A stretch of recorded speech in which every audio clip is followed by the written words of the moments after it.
Nothing phone 1 আমরা ব্যবহার করেছি 2 মাস। সেই 2 মাসের পারফরমেন্স কেমন পেয়েছিলাম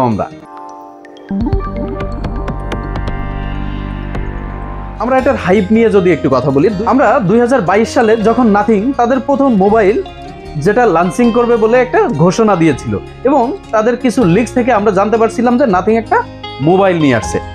তখন থেকে এটা সারা বিশ্বে একটা হাইপ সৃষ্টি করে যে নাথিং একটি ট্রান্সপারেন্ট ফোন নিয়ে আসছে। নাথিং ফোন 1 কি আছে, আমরা প্রথমে এটার আউটলুক নিয়ে একটু কথা বলি। এটার মূল বিষয় হলো ট্রান্সপারেন্ট একটি ব্যাকপার্ট আর যার ভিতরে আছে 900টি এলইডি লাইট। তো এটা হলো নাথিং ফোন 1 এর প্রথম হাইপ সৃষ্টি করার মতো একটি বিষয়। এর ব্যাকে পাচ্ছেন কিন্তু আপনি 2টা ক্যামেরা বিশিষ্ট একটি ক্যামেরা সেটআপ। একদম নিচের দিকে এখানে পাচ্ছেন আপনি নাথিং এর যে লোগো সিগনেচার সেটা পাচ্ছেন আপনি। এর এপাশে পাচ্ছেন পাওয়ার বাটন, উপরের দিকটায় থাকছে সেকেন্ডারি নয়েজ ক্যান্সেলেশন মাইক, এপাশটায় পাচ্ছেন ভলিউম রকার, এখানে পাচ্ছেন আপনি সিম ট্রে যেখানে আপনি 2টা সিম ব্যবহার করতে পারবেন। তার পাশেই পাচ্ছেন এই মোবাইলটির মেইন মাইক্রোফোন, মাঝ বরাবর পাচ্ছেন আপনি টাইপ সি চার্জার ইউজ করার পোর্ট এবং তার পাশেই পাচ্ছেন আপনি স্পিকার গ্রিল। এই পাচ্ছেন আপনি আউটলুকে। আর এর ফ্রন্ট লুক, চতুর্পাশে যে সিমেট্রিক্যাল বেজেল, এই বেজেলের একটি স্মার্টফোন যেটা আমরা আইফোনে দেখে থাকি সেরকম একটি ফ্রন্টের লুক পাচ্ছেন আপনি। আর এর কর্নার বরাবর পাচ্ছেন আপনি এর সেলফি ক্যামেরাটি যেটা খুব মিনিমাম এবং স্মল একটি ক্যামেরা। এটার ফ্রন্ট লুক দেখতে খুবই চমৎকার। যাই হোক, এক কথায় সুন্দর। ডিজাইনের ক্ষেত্রে কিন্তু আর কিছুই বলার নেই। ডিজাইনের ক্ষেত্রে এটা সম্পূর্ণ ইউনিক একটি ডিজাইন যেটা মার্কেটে অন্যান্য স্মার্টফোনে কিন্তু আপনি পাচ্ছেন না। এই বিষয়টা নাথিং প্রথমেই আমাদের সামনে নিয়ে আসছে যে একটা ইউনিক ডিজাইনের স্মার্টফোন যেটা তারা বাজারের সবথেকে হাইপ তৈরি করেছিল এই ডিজাইনটি দিয়ে। যাই হোক, এবার ভিতরে আমরা দেখে আসি। মোবাইলটির ওয়েট হিসাবে পাচ্ছেন কিন্তু আপনি 194 গ্রাম। এটার ডিসপ্লে এবং ব্যাক আপনি পাচ্ছেন কর্নিং গরিলা গ্লাস 5 এবং এর ফ্রেমটি পাচ্ছেন কিন্তু আপনি অ্যালুমিনিয়াম ফ্রেম। মোবাইলটিতে আপনি পাচ্ছেন কিন্তু IP53 water and dust resistant. এটা কিন্তু সরাসরি আপনাকে ওয়াটার প্রুফ কোনো সাপোর্ট দিবে না, আপনি টুকটাক বৃষ্টিতে ভিজলে সেরকম একটি সাপোর্ট আপনি এর থেকে পাবেন। এবার আসি আমরা এটার ডিসপ্লে সেকশনে। ডিসপ্লে হিসেবে পাচ্ছেন আপনি 6.55 ইঞ্চির একটি ওলেড প্যানেল যেখানে আপনি পাচ্ছেন 120 হার্টজের রিফ্রেশ রেট, থাকছে HDR10+ সাপোর্ট। আমরা প্রথম থেকে এটা জেনে আসছিলাম যে এটাতে 1200 নিটস পিক ব্রাইটনেস আছে, কিন্তু মূলত আমরা সেটা পাইনি এবং এটা পরবর্তীতে এটা লিক হয় যে না, এটাতে 1200 নিটস পিক ব্রাইটনেস নাই। আউটডোরে সর্বোচ্চ 700 নিটস পিক ব্রাইটনেসে এটা পাবেন। এটা রেজুলেশন হিসেবে পাচ্ছেন 1080x2400, পিপিআই ডেন্সিটি পাচ্ছেন আপনি 402। 6.55 ইঞ্চির এই ডিসপ্লেটি একটি বড় সড়ো স্মার্টফোন। এক হাতে ধরে আপনি যদি এটা ইউজ করতে চান তাহলে কিন্তু আপনার কাছে একটু প্যারাই লাগতে পারে। দেখা যায় যে আমার হাত বেশ বড়, তারপরেও আমার কাছেও একটু আনইজি মনে হয়, কারণ হলো এটা বক্স শেপের একটি ডিজাইন। এই ডিজাইনটি যদি একটু কার্ভ রাউন্ড ডিজাইনের হতো তাহলে মনে হয় যে ধরতে আরো আরামদায়ক হতো, কিন্তু এই ডিজাইনের স্মার্টফোন কিন্তু বর্তমানে এখন একটা ট্রেন্ড হিসাবে চলছে। এই ফোনটা বাজারে আসার পর থেকে কিছু কিছু প্রবলেম কিন্তু সামনে আসছে, কিন্তু আমাদের এই ফোনটিতে কিন্তু আমরা ডিসপ্লেতে কোনো ধরনের কোনো ইস্যু আমরা এখানে পাইনি। এটা অ্যান্ড্রয়েড 12 রান করছে এবং নাথিং ওএস পাচ্ছেন 1.1.3। এবার আসি আমরা এটার চিপসেট নিয়ে কথা বলতে। এখানে পাচ্ছেন কিন্তু আপনি স্ন্যাপড্রাগনের 778G+, যেটা 6 ন্যানোমিটারের চিপসেট। আমরা কিন্তু 778 দিয়ে অনেক ফোন আমরা মার্কেটে অলরেডি দেখে এসেছি। এবার এখানে নতুনত্ব কি এসছে, একটা প্লাস যোগ হয়েছে। যাই হোক, এই প্লাসের কারণে দেখা যায় যে নাথিং কি কি আনলো এর ভিতরে, আমরা সেটা একটু জেনে নিই। এই মোবাইলটি কিন্তু আপনি পাচ্ছেন 8GB 128GB, 8GB 256GB এবং 12GB 256GB। এই 3টা ভেরিয়েন্টেই এই মোবাইলটি আপনি মার্কেটে অ্যাভেলেবেল পাবেন এবং এটার স্টোরেজ টাইপ পাচ্ছেন আপনি UFS 3.1। এবার আসি আমরা এটার ক্যামেরা নিয়ে। আপনি এখানে ব্যাকে কিন্তু পাচ্ছেন ডুয়েল ক্যামেরা। দেখে আসি এবার আমরা এটার পারফরমেন্স কেমন পেলাম। আপনি এখানে পাচ্ছেন 50 মেগাপিক্সেলের একটি ক্যামেরা যেখানে অ্যাপাচার পাচ্ছেন আপনি 1.9, এটা ওয়াইড অ্যাঙ্গেলে, এবং আরও একটি ক্যামেরা পাচ্ছেন যেটা 50 মেগাপিক্সেলের, অ্যাপাচার হিসাবে পাচ্ছেন 2.2, এটা পাচ্ছেন আপনি আলট্রা ওয়াইডে। আমরা ব্যাকের এই মেইন ক্যামেরা দিয়ে ভিডিওগ্রাফি করতে পারবো 4K রেজুলেশনে, যেটা 30 FPS এ সম্ভব, এবং 1080 পিক্সেলে যদি আপনি ভিডিওগ্রাফি করতে চান সেক্ষেত্রে আপনি 30 fps এবং 60 fps দুভাবেই করতে পারবেন। এখানে কিন্তু আপনার ইআইএস সাপোর্ট করে, সেক্ষেত্রে তখন আপনি একটা স্টেবল পারফরমেন্স পাবেন। আর সেই সাথে আপনি সেলফি ক্যামেরায় পাচ্ছেন কিন্তু 16 মেগাপিক্সেল, যেটা অ্যাপারচার হিসেবে পাচ্ছেন 2.5। এখানে আপনি ভিডিওগ্রাফি করতে পারবেন 1080 পিক্সেলে, যেটা 30 fps এ সম্ভব। এই মোবাইলটির মেইন ক্যামেরা থেকে কিছু ছবি তুলেছিলাম, যে ছবিগুলো আমার কাছে ডে লাইট পারফরমেন্সে অনেক চমৎকার লেগেছে। এখানে কালার অ্যাকুরেন্সি এবং কন্ট্রাস্ট ব্রাইটনেস খুবই ভালো ছিল। প্রত্যেকটা ছবিতে ডিটেলস খুব ভালোভাবেই আমি পেয়েছি। এটার ছবিতে আমি অনেক সন্তুষ্ট, যেটা আউটডোরে পেয়েছি। তবে কিছু কিছু ছবিতে আমি কিন্তু কালারের বিষয়টা অনেক মিস করেছি।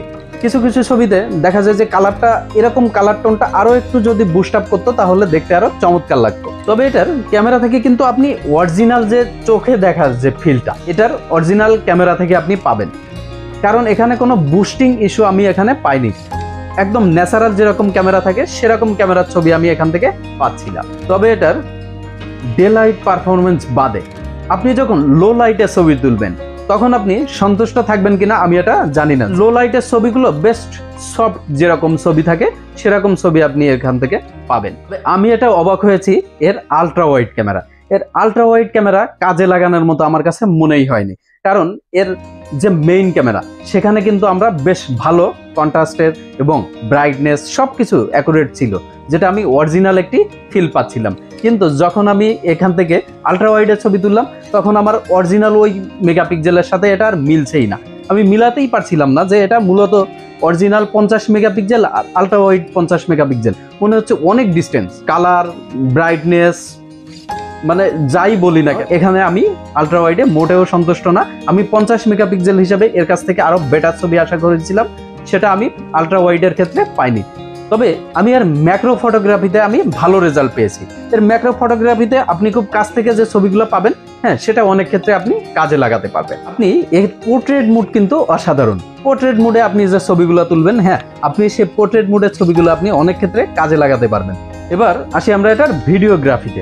ভিডিওগ্রাফিতে আপনি এখানে পাবেন 4K 30 fps এ, 4K 30 fps এ, এবং এখানে ইআইএস আছে, সেহেতু আপনি এখানে স্টেবল পজিশনে ভিডিও করতে পারবেন এবং এর ভিডিওটি অনেক ক্ষেত্রে কাজে লাগানোর মতো পারফরমেন্স এখান থেকে আমি পাচ্ছিলাম। এর ভিডিও কোয়ালিটি একদমই খারাপ না, তবে আমার এক্সপেকটেশনের থেকেও আরও একটু কম মনে হয়েছে। তবে ভিডিওগ্রাফি এখানে খারাপ না, তবে এখানে যদি 60 fps থাকতো তাহলে এটা থেকে আপনি একটা বেটার রেজাল্ট পেতেন। সেলফি ক্যামেরায় আপনি যদি আউটডোরে ছবি তোলেন, আউটডোরে ছবি তোলার ক্ষেত্রে সেলফি ক্যামেরার ছবিগুলো আপনার কাছে ন্যাচারালি মনে হবে। কিছু কিছু ক্ষেত্রে এই ছবিগুলো বেশ একটু বুস্ট আপ করে দেয়, দেখতে খারাপ লাগে না একদম, তবে যে মেকআপ টাইপের ছবি দেয় এমন কিছু না। তবে আপনি এই সেলফি ক্যামেরা থেকে যদি আপনি ইনডোরে ছবি তুলেন, সেক্ষেত্রে ইনডোর পজিশনের ছবিগুলো বেশ সফট মনে হয়। আমার কাছে এই ছবিটা ভালো লাগে না, তবে এর আউটডোরের ছবিটা আমার কাছে বেশ ভালো লেগেছে। স্মার্টফোনটিতে যে দুইটা স্পিকার, এখানে আমি সাউন্ড কোয়ালিটি নিয়ে বেশ সন্তুষ্ট, কারণ এর সাউন্ড কোয়ালিটিতে আমি কোনো ধরনের কোনো ইস্যু আমি পাইনি। এটা খুব বেশি হাইও না, আবার খুব বেশি লোও না, মিডিয়াম একটি সাউন্ড এর থেকে আপনি পাবেন। এবং এর ইয়ারপিসের যে সাউন্ড সেটাও ঠিকঠাক আছে আমার মতে। এখানে আমি কোনো ধরনের কোনো ইস্যু আমি সাউন্ডে পাইনি। এর ফিঙ্গারপ্রিন্টটি পাচ্ছেন আপনি আন্ডার ডিসপ্লেতে, যে ফিঙ্গারপ্রিন্টটি খুবই ফাস্ট এবং অ্যাকুরেট। তবে আমার হাত অনুযায়ী এর ফিঙ্গারপ্রিন্টটি আমার কাছে একটু বেশি নিচে মনে হয়েছে। তবে আমি ফিঙ্গারপ্রিন্টে কোনো ধরনের কোনো ইস্যু আমি পাইনি। দু একবার মনে হয়েছে এটা অ্যানিমেশন ডিলে আছে, যেটা সফটওয়্যার আপডেট হলে হয়তোবা ঠিক হয়ে যেতে পারে। এবার আসি আমরা এটার ব্যাটারি সেকশনে। ব্যাটারি হিসাবে পাচ্ছেন আপনি 4500 এমপিয়ারে। এই মোবাইলটির সাথে কিন্তু আপনি কোনো অ্যাডাপ্টার পাচ্ছেন না। আমি 45 ওয়াটের যে চার্জারটি ব্যবহার করতাম এর সাথে, 45 ওয়াটের চার্জারটি দিয়ে আমি 60-62 মিনিট 65 মিনিটের আশেপাশে আমি এটা ফুল চার্জ হয়ে যেত। আমি সেরকম একটা রেজাল্টের কাছ থেকে পেয়েছিলাম। আচ্ছা ভাই, আপনি 50-60 হাজারের ফোনে কিন্তু আপনি ওয়্যারলেস চার্জিং সিস্টেম পাচ্ছেন, এটা বাজারের অন্য অন্য ফোনের থেকে একটু আলাদা। যাই হোক, এর ওয়্যারলেস চার্জিং সিস্টেমটি আমার কাছে বেশ ভালো লেগেছে। এখানে পাচ্ছেন কিন্তু আপনি 15 ওয়াটের ওয়্যারলেস চার্জার সাপোর্ট এবং 5 ওয়াটের পাচ্ছেন রিভার্স চার্জিং সাপোর্ট, যেটা আমার কাছে বেশ ভালো লেগেছে, যে এই রেঞ্জের একটি ফোনের যেটা আমি ফ্ল্যাগশিপের মতো একটা ফিলের কাছ থেকে পাচ্ছি। এবার আসি আমরা এটার কালার সেকশনে। এখানে আপনি কিন্তু চমৎকার দুইটা কালার পাচ্ছেন, যে দুইটা কালারে একটা পাচ্ছেন ব্ল্যাক কালার এবং একটি পাচ্ছেন হোয়াইট কালার। এবার এর বক্সের বিশেষত্ব আছে, যদি আপনি হোয়াইট কালারের মোবাইল কেনেন তাহলে সব অ্যাক্সেসরিজ প্লাস এর বক্সটিও কিন্তু হোয়াইট কালার। আর যখন আপনি একটি ব্ল্যাক কালারের স্মার্টফোন কিনবেন তখন এর সাথে বক্সটিও ব্ল্যাক কালার এবং স্মার্টফোন তো ব্ল্যাক কালার আছেই, সাথে সব অ্যাক্সেসরিজ গুলো কিন্তু ব্ল্যাক এর মতোই পাবেন। এখানে অন্তত বেঞ্চমার্ক টেস্ট করেছিলাম, যেটার রেজাল্ট আপনি দেখতে পাচ্ছেন, এবং এটার গিগবেঞ্চ মার্কে সিঙ্গেল কোর এবং মাল্টিপোরে আমরা যে রেজাল্ট পেয়েছি সেটাও আপনি দেখতে পাচ্ছেন। এবার আমরা নতুন একটি ব্র্যান্ড নাথিং, এই যে ওএস, এটা নাথিং ওএস। যাই হোক, নাথিং ওএস আপনি ব্যবহার করলে আপনি ফুল একটি স্টক অ্যান্ড্রয়েডের ফিল পাবেন। এখানে কোনো রকমের কোনো বাড়তি কোনো অ্যাপস নাই। আর নাথিং এর যে লোগো প্লাস এর যে কাস্টমাইজ, এটা আমার কাছে খুব ভালো লাগছে। আচ্ছা, এবার নাথিং এর একটা কিন্তু বিশেষত্ব আছে, এর ব্যাকের লাইট, যেটা গ্লিপস লাইট। এই গ্লিপস লাইটের যে বিশেষত্ব, এই লাইটটা মূলত নাথিংকে একটু সবার থেকে আলাদা করেছে। আপনি শিডিউলে ব্যবহার করতে পারবেন, কল আসলে ব্যবহার করতে পারবেন, কল নোটিফিকেশন হিসেবে ব্যবহার করতে পারবেন, ক্যামেরাতে ব্যবহার করতে পারবেন। এই গ্লিপস লাইট এটা কিন্তু নাথিং এর একটি মেইন বিশেষত্ব। এই গ্লিপস লাইটের ভিতরে কিন্তু অনেক রিংটোন আছে, আপনি কিন্তু এই রিংটোন গুলো পেয়ে যাবেন এখান থেকে। আপনার মন মতো করে আপনি রিংটোন কাস্টমাইজ করতে পারবেন। আবার যদি আপনার কোনো পছন্দের রিংটোনও থাকে, তাহলে আপনি এই গ্লিপস লাইটের সাথে আপনি সেভও করে রাখতে পারবেন। এই গ্লিপস লাইট সম্পর্কে তো আপনারা অলরেডি অনেক ভিডিও টিডিও দেখেই অলরেডি জেনে ফেলছেন যে এই গ্লিপস লাইটের কি কি কাজ আছে। যাই হোক, আমি আর নতুন করে কিছুই বললাম না, এটুকুই বললাম যে গ্লিপস লাইট মানে এটা ইউনিক একটি ডিজাইনের মোবাইল, আর এর গ্লিপস লাইট যেটা আছে এটা একটি এই নাথিং ফোন 1 এর একটি বিশেষত্ব। এটার গেমিং পারফরমেন্স কেমন ছিল? গেমিং পারফরমেন্স, আমি খুব বেশি গেম টেম খেলি না, যাই হোক আমি 2-1 ঘন্টা গেম টেম প্লে করেছিলাম। এখান থেকে আমি পাবজি প্লে করে হাই পারফরমেন্স মোডে আমি এখান থেকে খেলতে পারিনি। আমি হয়তো 2 মাসে কয়েকবার গেমিং প্লে করেছিলাম, যেখানে আমি গেম খেলি হলো মূলত মুরগি গেম, যেগুলো আর কি সবাই খেলে না। ওই যে আমি পাবজি কিংবা ফ্রি ফায়ার এই টাইপের গেমগুলো আমি খেলি না। যাই হোক, আমার গেম খেলার সময়ও খুব কম। গেমিং পারফরমেন্সে আমার কাছে খুব খারাপ লেগেছে তা না, গেমিং পারফরমেন্স আমার কাছে বেশ ভালোই লেগেছে। আমি এখান থেকে গেমিংয়ে ফোনটা একটু হিট হয়, তবে এটা বেশ দীর্ঘক্ষণ গেম খেললে ফোনটা একটু হিট হয়। তাছাড়া এটার গেমের পারফরমেন্স আমার কাছে বেশ ভালো লেগেছে। ফ্রি ফায়ারে আমি কোনো ধরনের হ্যাং স্লো ল্যাগ এরকম কিছু দেখা পাইনি, এবং পাবজিতেও আমি পাইনি। এই স্মার্টফোনটিতে আপনি একসাথে অনেকগুলো অ্যাপস নিয়ে মাল্টিটাস্কিং করার সময় কোনো ধরনের কোনো ল্যাগের দেখা আমি এর কাছ থেকে পাইনি, স্লো পাইনি। এটা বেশ ভালোভাবে স্মুথলি রান করছিল, এবং এটা একটি নতুন ইউআই, সেই হিসাবে এর কাছ থেকে আমি কোনো ধরনের কোনো ইস্যু আমি এর কাছ থেকে পাইনি। তবে এর যে ইউআই, এই নাথিং ইউআই আমার কাছে বেশি ভালো লাগছে। এর যে শর্টকাট যে মেনুটা, এই শর্টকাট মেনুর এখান থেকে উপরের দিকে সোয়াপ করলে আপনি এই যে শর্টকাটগুলো পাচ্ছেন, এটা বেশ সুন্দর দেখতে। এরপরে এই যে ভিতরে একটা গোল গোল ডিমের মতো, এর ভিতরে আবার প্রত্যেকটা লোগো আছে। যাই হোক, এই বিষয়টা না আমার কাছে বেশ ভালো লাগছে, যে এখান থেকে আপনি শর্টকাটে অনেক কাজই আপনি এর উপর থেকেই করতে পারবেন, যেটা সোয়াপ করলে যেটা দেখতেও সুন্দর।